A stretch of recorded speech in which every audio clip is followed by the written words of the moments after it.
खन शुक्राना, coat coat शुक्राना।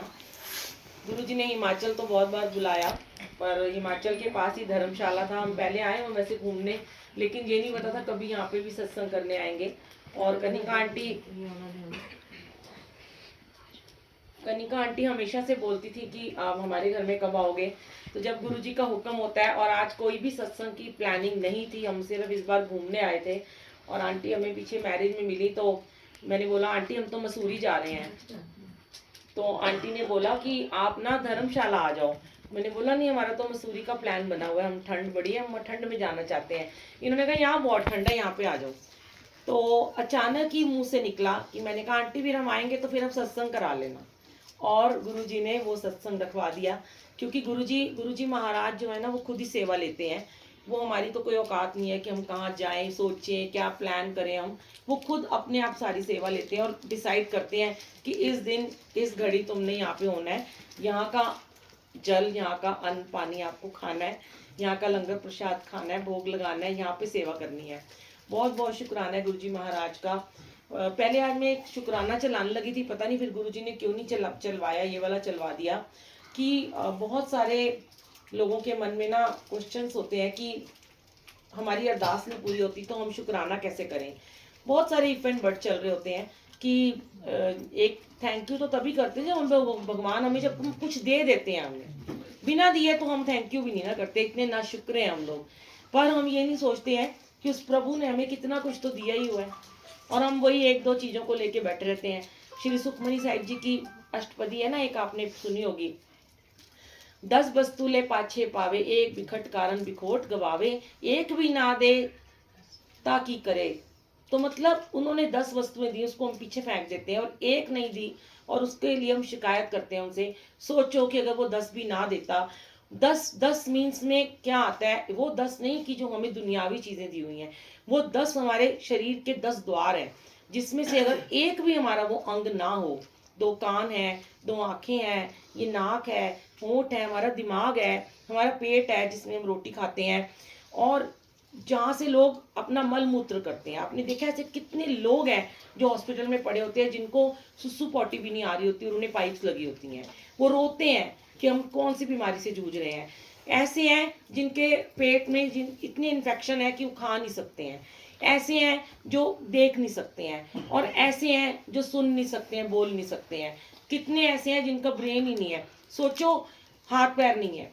और हम कितने कितने भाग वाले हैं कि हमें सत्संग में बैठने का मौका मिलता है। सत्संग में हम आते हैं, बैठते हैं, हम सब रोज सुनते हैं सत्संग में जाओ, अपना डायरेक्ट कनेक्शन करो, लीव लगाओ, पाठ सुनो, गुरबानी को सुनो, और लो, घर लेके जाओ। पर हम में से कितने हैं जो हम गुरु की बात को मानते हैं? कितने मैक्सिमम, मतलब मैं सोचती हूँ 100 में से ना 95% लोग ऐसे होते हैं जो किसी के भी घर सत्संग में जब जाते हैं ना मत्था टेकने, तो वहां पे पहले अपने शिकायत का पुलिंदा खोल के बैठ जाते हैं।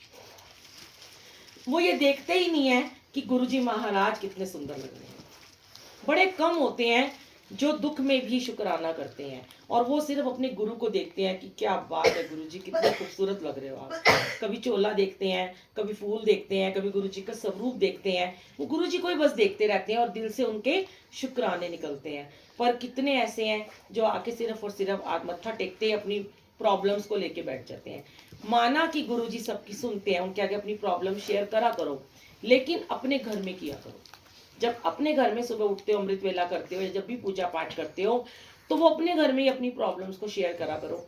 इसका छोटा सा एक उदाहरण ये है कि हमारे ऊपर जब भी कोई दुख आता है, या हमारे पे जब कोई कष्ट आते हैं, प्रॉब्लम्स आती हैं, तो हम जो बच्चे होते हैं, क्योंकि हम सब छोटे से बच्चे हैं, हमारा तो भी एडमिशन भी नहीं हुआ इनके स्कूल में, हम नर्सरी के भी नहीं है अभी। तो जब छोटा बच्चा होता है, वो किससे कहता है? वो कोई पड़ोसी से जाकर कहता है मुझे खाना दो, या मुझे खिलौना चाहिए, या मुझे कोई चीज़ चाहिए, या मुझे बुक्स चाहिए, या वो अपने माँ बाप से कहता है जाके, अपने पेरेंट्स से ही तो कहता है ना जाके कि भाई मेरे को ये चीज़ दे दो, या मुझे भूख लगी है, तो पेरेंट्स से बोलेगा। और माँ बाप है कि सुन भी लेते हैं, समझ भी लेते हैं। कभी भी अगर वो बच्चा, अगर उसके घर में सपोज करो चॉकलेट नहीं है, और पड़ोसी से वो चॉकलेट खा रहा है उसका बच्चा, तो जब वो जाके उस पड़ोसी से मांगेगा तो उसके माँ बाप उसे गुस्सा करते हैं, है ना। बहुत समझने वाली बात है, छोटी सी। क्या हम मर गए हैं? तूने हमसे क्यों नहीं मांगा? तू होता कौन है पड़ोस से मांगने वाला? तेरे को इतना लालच है, अगर आज तेरे को ये चीज नहीं मिली तो तू उससे मांगने चला जाएगा।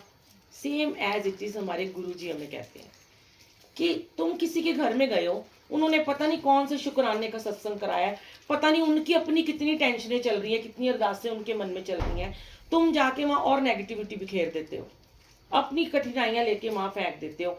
जब हम ये रंगोली बनाते हैं ना, ये रंगोली में गुरुजी यहाँ से चल के जाते हैं, जब गुरुजी महाराज के 2 चरण इन फूलों पे पड़ते हैं, तो ये फूल ना, जब फिर इन उन चरणों के बाद आप जब मत्था टेकते हो, तो आपको नहीं पता कि बिन बोलिया सब किच जानदा, किस आगे किच्चे अरदास। जब इन चरणों पे, इन फूलों पे, इस मैट पे गुरुजी के चरण पड़ गए, आपने मत्था टेका, आपको नहीं पता आपके भाग्य की लकीरें कब बदल जाएंगी। वो हाथों में नहीं भी है ना, वो फिर भी आपकी लकीरें बदल देंगे। और उस समय बस इतना मांगो कि गुरुजी मेहर करो, दात्या मेहर करो, और शुक्राना दात्या तेरे दर पे आई हूँ, आज मैं चल के आई हूँ, मुझे यहाँ बैठने का आज मौका मिला है, मुझे यहाँ का लंगर प्रसाद खाने का, गुरबानी सुनने का समय दिया आपने, उस समय का शुक्राना किया करो। बिल्कुल मत किया करो शिकायतें, सिर्फ अपने गुरु से, अपने परमात्मा से करो, जरूर मांगो उनसे, और किससे मांगोगे ना, उनसे तो मांगना ही है, तुम्हारे परम पिता है, घर में बैठ के मांगो। अपनी प्रॉब्लम्स मत शेयर किया करो, दूसरों के आगे भी मत किया करो। कई बार सत्संग में बहुत सारे लोग होते हैं, जरा सी कोई बात होती है, कोई संगत ऐसी आ जाती है जिसके अंदर थोड़ी सी मैं होती है कि मैं ये करता हूँ, मैं वो करता हूँ, मैं फलाना, मैं ढिमका, उसके पीछे लग जाते हो आप लोग।